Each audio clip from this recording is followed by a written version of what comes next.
E agora o nosso assunto é o transporte coletivo. Ontem houve confusão nos terminais Praça da Bíblia e Praça A. Nos dois, manifestantes bloquearam as saídas de ônibus em protesto contra a demora nas linhas.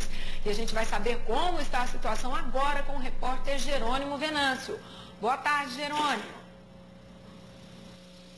Boa tarde, Michele. Boa tarde para todo mundo. Olha, por enquanto a situação está tranquila aqui no Terminal Isidória, que é onde a gente está, né? Muita gente aguardando aí nas plataformas, até porque está na hora, né? Aquela hora que está todo mundo indo para casa almoçar ou de repente voltando do trabalho, enfim. Mas ontem a situação não estava nada tranquila nos terminais de ônibus aqui de Goiânia, especialmente no terminal da Praça da Bíblia. A manhã foi bastante movimentada lá, como você pode ver aí nas imagens.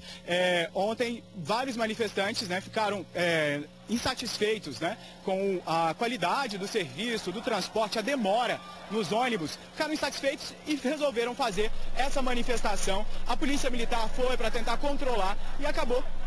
A manifestação terminou pacífica, ninguém ferido, nada, nenhum problema. Só que isso reacende, né, aquela velha discussão que a gente sempre tem sobre a qualidade do transporte, sobre os serviços que as companhias, que as empresas oferecem ao usuário. Eu estive lá ontem de manhã, muita gente conversou comigo, falando, reclamando mesmo a respeito da demora dos ônibus do transporte coletivo. A manifestação começou por conta de um ônibus a linha 019, que sai do terminal da Praça da Bíblia e vai até o terminal terminal do Cruzeiro.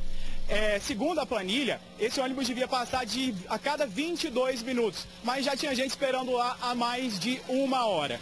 E isso não é um problema só dessa linha 019, como todo mundo sabe, as demoras nos ônibus são frequentes. E é claro que para poder resolver esse problema é muito complicado e é demandado também uma preocupação aí com a questão da infraestrutura, né, para transporte público, que aqui em Goiânia a gente sabe que é muito deficiente. A repórter Denise Parreira discute isso.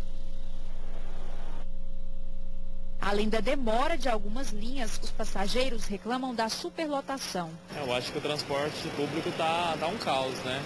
Eles não obedecem... não respeitam a gente, não obedecem os horários, o ônibus não passa atrasado. Tem uma dificuldade no embarque, não compra para milha, o ônibus já chega lotado, tem um expresso rápido, não funciona porque você não consegue embarcar, vem com poucas poltronas. O supervisor de vendas, Gustavo, foi um dos líderes do protesto. Ele disse que quem precisa dos ônibus está cansado da situação do transporte coletivo.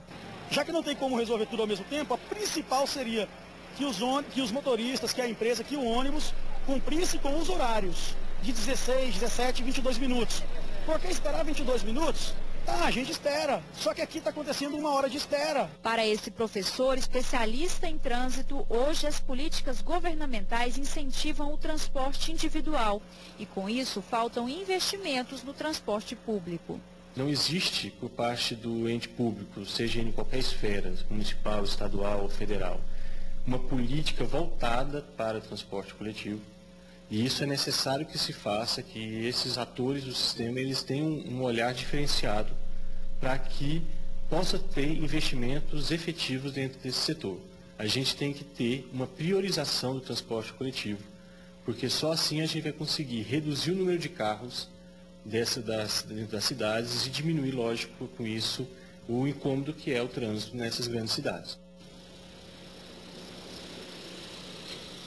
Olha, pois é, como a gente viu aí o especialista falando, realmente a prioridade, pelo que a gente vê, não é mesmo o transporte coletivo, é sim o transporte individual, né? Olha, a CMTC, sobre as reclamações dos passageiros, diz que os fiscais estão monitorando o cumprimento dos horários de ônibus. A companhia também afirmou em nota que vai adotar medidas em relação à atuação das empresas do transporte coletivo, mas não disse que medidas são essas. A gente vai conversar um pouquinho agora a respeito dos direitos, né, do usuário do transporte coletivo, porque a gente sabe que no fim das contas são bastante feridos, né? Todo mundo que conhece o transporte coletivo, o usuário é sempre quem é penalizado nessas situações. A gente está aqui com o doutor que é presidente da comissão, Rogério Rocha, que é presidente da Comissão de Direito do Consumidor da OAB. Doutor, a gente sabe que muitos direitos do usuário do transporte coletivo são feridos aí, né, nessa relação entre empresas e usuários.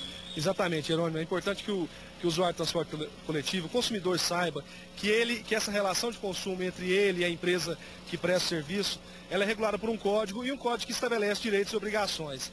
Muitos direitos não são respeitados, aliás, grande parte deles não são respeitados pelas empresas, e cabe aos consumidores, usuários, saberem desses direitos e proporem, em caso de algum dano, uma ação de reparação de dano em face dessas empresas. Agora, que direitos são esses? O que é que o usuário tem que ficar atento para saber quando reivindicar?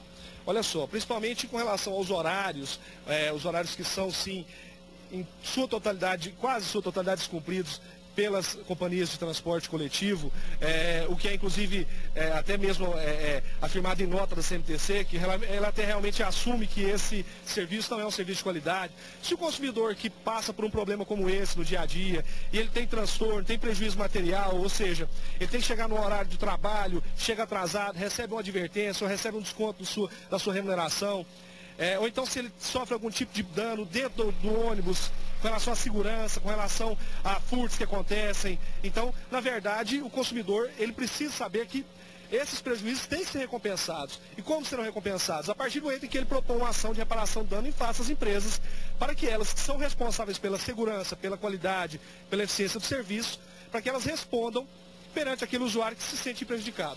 Agora, a gente sabe que até a gente estava conversando antes de entrar aqui no link, porque no ano passado, um promotor do Ministério Público entrou com uma ação exigindo que as empresas fossem multadas caso houvessem atrasos aí nas linhas. Esse processo foi acatado, né, por um juiz, só que no fim das contas essas multas não são aplicadas, porque quem regula o transporte coletivo é a CMTC, que no fim das contas também faz parte desse sistema e acaba não fiscalizando, né? Essa fiscalização, na opinião do senhor, é deficiente?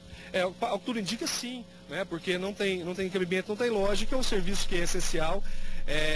Sofrer tanta crítica e passar por tanto problema quanto o transporte coletivo.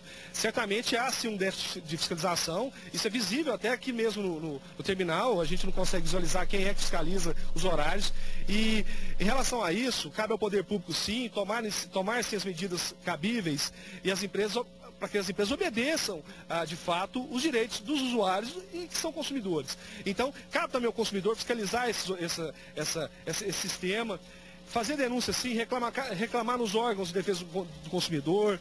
E em caso onde houver prejuízo, como a gente disse anteriormente, propor as ações de reparação para que esses prejuízos que são diários, não são pontuais. Isso aqui é importante dizer, Jerônimo. Esses problemas são diários, e todo mundo sabe, é fato notório. Até no judiciário, se alguém quiser buscar uma reparação, ele vai ter um pouco de... apesar de ser um tema novo, já tem decisões em outros estados, onde empresas foram condenadas a indenizar consumidores que tiveram prejuízo nessa relação de consumo. É importante que eles saibam disso e que busquem seus direitos, procurem um advogado e proponham as ações competentes. A gente está cansado de ver, de ter acesso a informações e histórias de gente que perde trabalho, perde emprego, enfim, até mesmo algumas vezes por conta também desses atrasos, né? E as pessoas não têm acesso nessas planilhas também para identificar em que horário determinado aquele ônibus devia passar. E ela já tem que ter esse acesso, é obrigatório, isso é lei hoje, né? A lei de acesso à informação, ela regula essa contratação também, inclusive os terminais devem colocar esses horários para que as pessoas possam saber. Mas é importante dizer também, Jerônimo, que enquanto as pessoas não reclamarem da maneira adequada, e as manifestações são legítimas, são muito importantes para isso, mas elas reclamarem, porque o tempo que elas perdem, e não só o tempo, nós estamos falando também de dinheiro, né? Porque as pessoas perdem o seu serviço, perdem compromisso e não são recompensadas por isso, ao passo em que as empresas oferem grandes e grandes lucros, apostando justamente nessa passividade do cidadão de não propor uma ação para reparar um dano que ele causou. Não é? Então é importante que o consumidor saiba disso, que não fique calado, não adianta só reclamar e ficar calado.